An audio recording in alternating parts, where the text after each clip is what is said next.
मेरे प्रिय छात्रों एवं छात्राओं,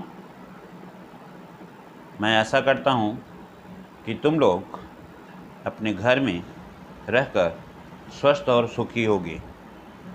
आज मैं तुम लोगों को साहित्य सागर में गद्य से पाठ नंबर 2 काकी पढ़ाने जा रहा हूँ। इसके लेखक सिया राम शरण गुप्त हैं। संक्षिप्त टिप्पणी मैं सिया राम जी के विषय में बता रहा हूँ।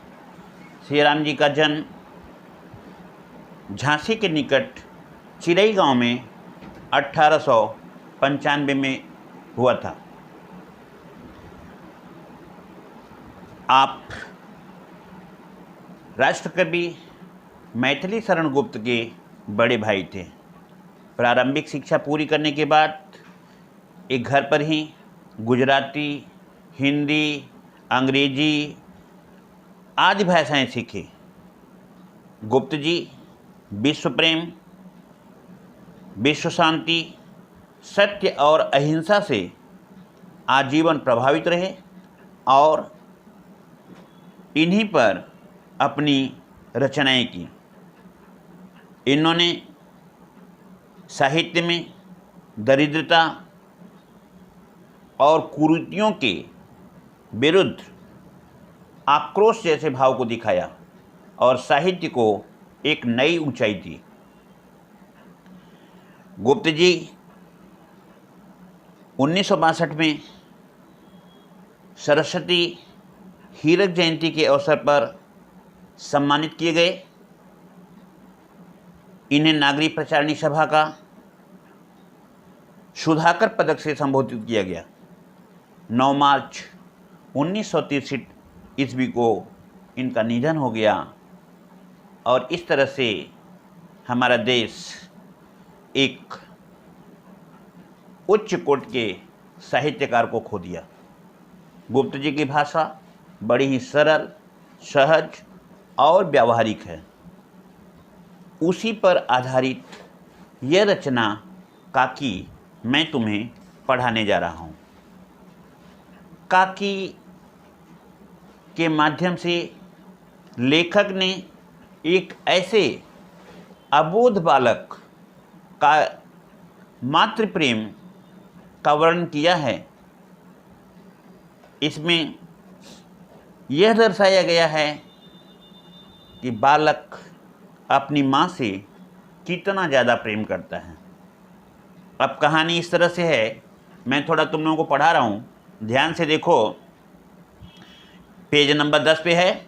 उस दिन बड़े सवेरे श्यामू की नींद खुली तो उसने देखा कि घर में कोहराम मचा हुआ है। उसकी माँ नीचे से ऊपर तक एक कपड़ा ओढ़े हुए कंबल पर भूम शयन कर रही थी और सब लोग उसे घेर कर बड़े करुण ढंग से विलाप कर रहे थे। लोग जब उमा को श्मशान ले जाने लगे तो श्यामू ने बड़ा उपद्रव मचाया, शोर मचाया। लोगों से कहा कि मेरी काकी सो रही है, अभी तुम लोग इसे उठा करके कहाँ ले जा रहे हो। लोग बड़ी कठिनता से उसे हटा पाए। काकी के देह का संस्कार करने के लिए उन्हें ले जाने में श्यामू ने बड़ा उपद्रव मचाया। बड़ी कठिनाई से लोग उसे हटा पाए और एक दासी राम राम करके उसे घर पर ही संभाले रही। यद्यपि बुद्धिमान लोगों ने उसे यह समझाया कि उसकी काकी उसके मामा के घर गई हुई है, परंतु असत्य के वातावरण में सत्य बहुत दिन तक छिपा नहीं रहता। थोड़ा ध्यान देने योग्य बातें हैं, इसमें लाइन को अंडरलाइन भी कर सकते हो। असत्य के वातावरण में सत्य बहुत समय तक छिपा न रह सका। कहने का तात्पर्य क्या है, लोगों ने उसे बताया कि उसकी काकी मामा के घर पर गई है, लेकिन उसके कुछ अबोध साथियों ने उसे यह बताया कि उसकी काकी उसके मामा के यहाँ नहीं गई है, बल्कि उसकी काकी का मृत्यु हो गया है और वह राम जी के पास चली गई है। यह बात उसके मन को बहुत दुख पहुंचाया। काकी के लिए कई दिनों तक लगातार रोता रहा। लगातार रोते रोते उसका रोदन तो क्रमशः शांत हो गया, परंतु शोक शांत न हुआ। वर्षा के अनंतर 1-2 दिन में ही पृथ्वी के ऊपर का पानी तो अगोचर हो जाता है, परंतु भीतर ही भीतर उसकी आर्द्रता जैसे बहुत दिन तक बनी रहती है, वैसे ही उसके अंतःस्थल में वह सूख जा कर के बस गया। वह प्रायः अकेला बैठा हुआ शून्य में आकाश की ओर ताका करता था। यहाँ थोड़ा वर्षा के अनंतर 1-2 दिन में ही पृथ्वी के ऊपर पानी जो अगोचर हो जाता है, ध्यान देना, वहाँ पे अंडरलाइन करेंगे, क्योंकि इसी पे तुम्हारा प्रश्न बनेगा। उस दिन भी मैंने बताया था, गद्य और पद्य से 4-4 प्रश्न आते हैं। 1-2 लाइन लिख करके उसमें 4 प्रश्न बनेगा, तो 4 प्रश्न अब इसी पे आधारित बनेगा। लाइन को अंडरलाइन करना। इसे थोड़ा समझा दे रहे हैं ठीक से। वर्षा के अनंतर ध्यान देने योग्य बात है, जब कभी वर्षा होती है तो धरती पर पड़ा हुआ जो जल होता है वह कुछ दिनों के बाद सूख जाता है। सूरज की किरणें उसे शोषित कर लेती है और इस तरह से धरती का जो जल होता है वह अगोचर हो जाता है। अगोचर का मतलब होता है जो दिखाई नहीं देता। तो बरसात के कुछ समय के बाद धरती का जल हमें दिखाई नहीं देता है, लेकिन धरती के अंदर जल जा कर के धरती की आर्द्रता को बनाए रखता है। ठीक उसी प्रकार से रोते रोते बालक श्यामू का रोना बंद हो गया, लेकिन उसके मन में, उसके दिल में अपने काकी के प्रति जो शोक था, वेदना था, दुख था, कष्ट था, वह इस तरह से जाकर के बस गया जिसे वह भूल न सका। अब वह अन्य बच्चों से अलग होकर के किसी स्थान पर बैठता और शून्य मन से आकाश की तरफ ताकता रहता था। यहाँ आकाश की तरफ ताकने का मतलब उसे कुछ बच्चों ने बताया कि ईश्वर ऊपर है, भगवान ऊपर हैं, और तुम्हारी काकी वहीं ऊपर भगवान राम जी के पास गई है, इसलिए वह हमेशा ऊपर ही देखता रहता था। एक दिन उसने उड़ती हुई पतंग को देखी। न जाने क्या सोच करके उसका हृदय एकदम खिल उठा और विश्वेश्वर के पास जाकर के बोला, काका काका, मुझे एक पतंग मंगा दोगे? ध्यान देना, पतंग को देखते ही उसके मन में जो खुशी हुई, वह समझ गया कि आकाश में उड़ने वाली पतंग जब उतने ऊंचाई तक जा रही है, इसका मतलब यदि डोर और लंबी होगी तो वह भगवान के पास जाएगी, और यदि मैं ऐसा कर सका तो मेरी काकी राम जी के पास या भगवान जी के पास से ऊपर आ जाएगी। इसलिए वह अपने काका विश्वेश्वर के पास गया और बोला, काका काका, मुझे एक पतंग मंगा दीजिएगा। विश्वेश्वर अपनी पत्नी के मृत्यु के बाद अन्यमनस्क रहते थे। ध्यान देना, अन्यमनस्क का मतलब होता है जिस व्यक्ति का मन कहीं भी एक स्थान पर नहीं लगता है, अर्थात वह हर पल एक से दूसरे, दूसरे से तीसरे तरफ देखता है, बातों को याद करता है, सोचता रहता है। उन्होंने कहा, ठीक है, मंगा देंगे। श्यामू पतंग के लिए बहुत उत्कंठित था। उत्कंठित का मतलब होता है लालायित। लालायित का मतलब होता है कि उसे यही चाह थी कि उसकी पतंग आ जाए और वह काकी के पास उसे भेजे। एक दिन उसने कमरे में अपने काका के कोट की जेब से एक चवन्नी निकाली और उसे ले जा कर के सुखिया दासी के बेटे, जिसका नाम भोला था, भोला उसका समवयस्क था, अर्थात भोला श्यामू के ही उम्र का था, दोनों दोस्त थे, वह उससे जाकर के कहा, भोला किसी से कहना मत, एक पतंग तुम चुपके से मंगा लो और डोर देखो अकेले में लाना, कोई जान न सके। भोला ने कहा ठीक है, कोई नहीं जानेगा।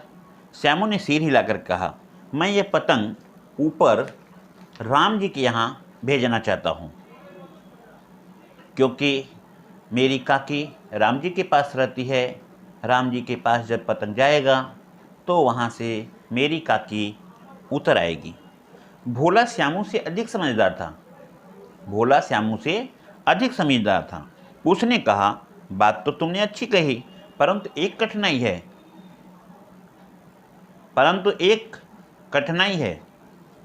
क्या कठिनाई है? यह डोर पतली है, इसलिए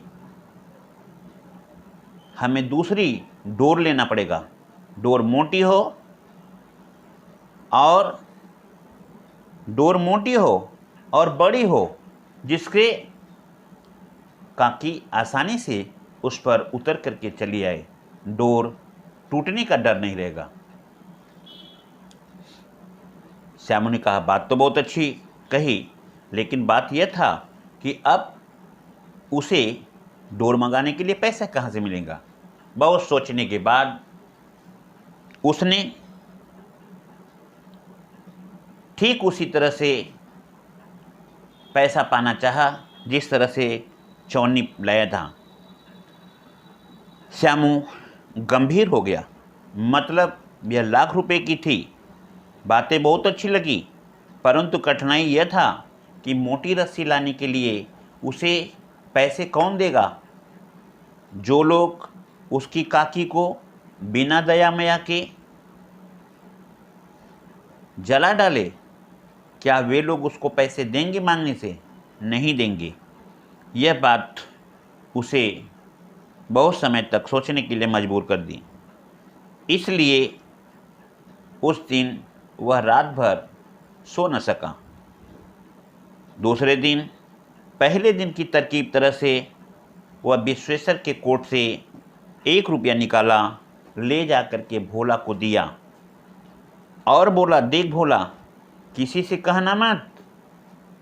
देख भोला, किसी से कहना मत, क्योंकि ये पतंग और डोर मेरे काकी के लिए हैं। काकी से उतर करके मेरे घर आ जाएगी, मुझे खुशियाँ मिल जाएगा। अब इस पे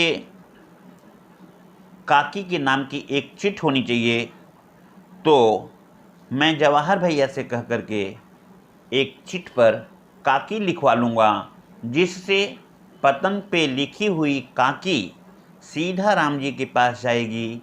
राम जी मेरे काकी को पतंग के सहारे और डोर के सहारे नीचे भेज देंगे, जिससे मेरी काकी आसानी से धरती पे आ जाएगी। मेरी खुशियाँ फिर से मुझे वापस मिल जाएगी। इसलिए इस पतंग पर काकी लिखवाना जरूरी है। भोला ने कहा, बहुत अच्छा बात तुमने कहा। और इस तरह से भोला जवाहर भैया से काकी लिखवा लिया। अब 2 घंटे के बाद बड़े ही प्रफुल्ल मन से श्यामू और भोला अंधेरी कोठरी में बैठे पतंग में रस्सी बांध रहे थे। अकस्मात माने अचानक, एकाएक शुभ कार्य में विघ्न की तरह उग्र रूप धारण किए हुए विश्वेश्वर वहां आ घुसे। भोला और श्यामू को धमका कर बोले, तुमने हमारे कोट से रुपया निकाला है, ध्यान देना, ये लाइन जो है, अकस्मात शुभ कार्य में विघ्न की तरह से उग्र रूप धारण किए हुए विश्वेश्वर वहां आ पहुंचे, ये लाइन तुम लोग अंडरलाइन कर लो, क्योंकि ये लाइन इंपॉर्टेंट है और इस इंपॉर्टेंट लाइन पे 4 प्रश्न बनेंगे, ध्यान देना। अकस्मात शुभ कार्य में विघ्न की तरह उग्र रूप धारण किए हुए विश्वेश्वर वहां आ गए। देख लिए पेज नंबर, ये तुम्हारा 12 नंबर पेज पे है। भोला और श्यामू काका को देख करके डर गए। भोला सकपका कर माने डर कर एक ही डांट में मुखबिर हो गया। मुखबिर होने का मतलब होता है बोल दिया, भेद खोल दिया, उसका रहस्य खोल दिया। किसका रहस्य खोल दिया? उस पतंग और डोर का रहस्य खोल दिया। और बोला, श्यामू भैया ने रस्सी और पतंग मंगाने के लिए आपके जेब से पैसे निकाले थे। विश्वेश्वर ने श्यामू को 2 तमाचे जड़ करके कहा, चोरी सीख कर जेल जाएगा। ध्यान देना, ये भी लाइन इंपॉर्टेंट है। विश्वेश्वर ने श्यामू को 2 तमाचे जड़कर कहा, चोरी सीख कर जेल जाएगा। लाइन अंडरलाइन करो। अच्छा, तुझे आज अच्छी तरह समझाता हूं। यह कहकर फिर तमाचे जड़े और कान मलने के बाद पतंग को फाड़ दी। अब रस्सियों की ओर देख करके कहा, एक किसने मंगाई? श्यामू तो वहाँ से चला गया, लेकिन भोला वहाँ पे था। भोला ने विश्वेश्वर से कहा कि श्यामू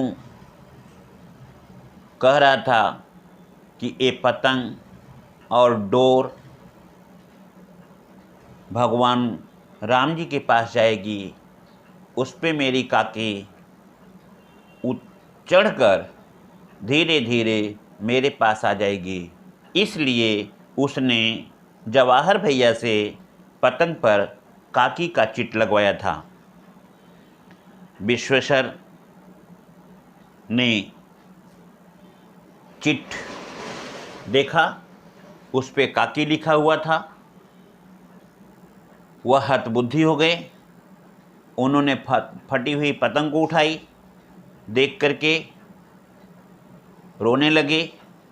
उनके आँखों में आंसू झरझर झरझर बहने लगे।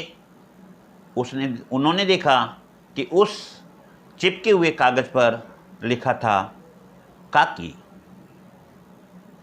इस तरह से तुम लोगों ने इस कहानी में अबोध बालक श्यामू के अपनी माता काकी के प्रति दिखाई गई ममता को दर्शाया है। इससे हम समझ सकते हैं कि बच्चे जो अबोध होते हैं, जिन्हें सत्य और असत्य का ज्ञान नहीं होता है, वे बच्चे अपने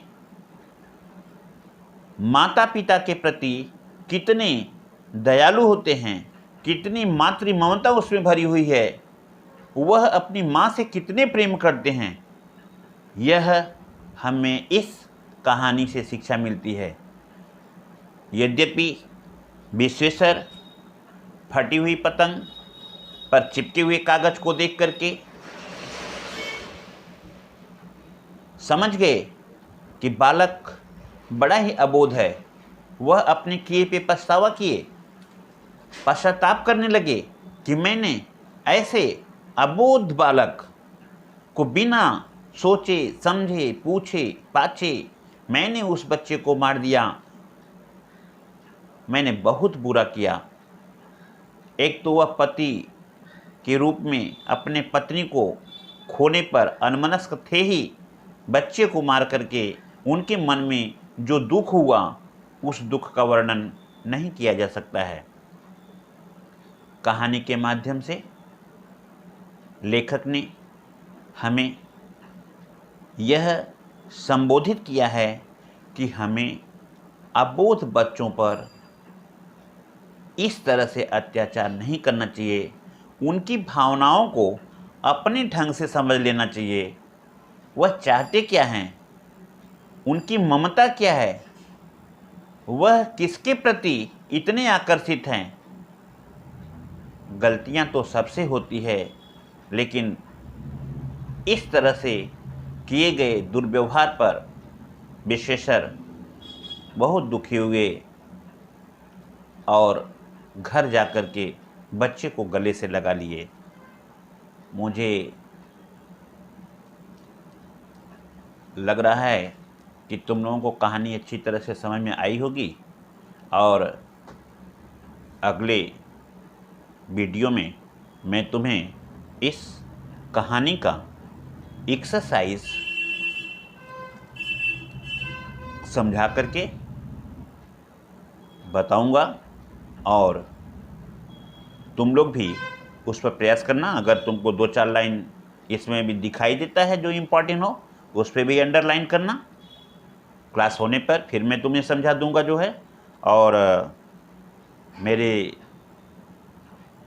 मन में तो यही लग रहा है कि अब तुमको पूरी तरह से कहानी आ गई होगी और मेरी भाषा को, मेरे भाव को समझ लिए होगे।